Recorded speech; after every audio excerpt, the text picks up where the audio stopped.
നാളെ ഇന്നിപ്പോൾ 5 മണിയോടെ ഏതാണ്ട് ഒരു മണിക്കൂറിനകം AKG സെന്ററിലേക്ക് കൊണ്ടുപോകും മൃതദേഹം എന്നാണ് ഇപ്പോൾ പാർട്ടി സംസ്ഥാന സെക്രട്ടറി MP ഗോവിന്ദൻ പറഞ്ഞത്.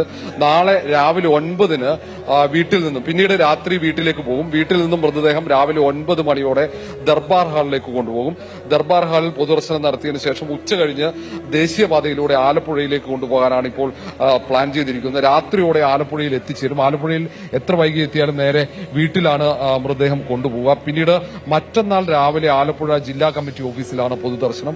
അതിനുശേഷം വൈകിട്ടോടെയാണ് സംസ്കാരം. വലിയ ചുടുകാട്ടിലാണ് VS അച്യുതാനന്ദൻ ഓർമ്മയാകുന്നത്. VSന്റെ മൃതദേഹം അവിടെയാണ്. അദ്ദേഹം ആഗ്രഹിച്ചതുപോലെ വലിയ ചുടുകാട്ടിൽ ആണ് സംസ്കാരം ഇപ്പോൾ ആസൂത്രണം ചെയ്തിരിക്കുന്നത്. പാർട്ടി നാളെ ദർബാർ ഹാളിലാണ് ഔദ്യോഗിക ബഹുമതികളോടെയുള്ള പൊതുദർശനം. അവിടെ എല്ലാവരെയും അനുവദിക്കും. പാർട്ടി ഓഫീസിലും എല്ലാവരെയും അവിടെ മൃതദേഹം കാണാനുള്ള സൗകര്യം ഒരുക്കുന്നുണ്ട്.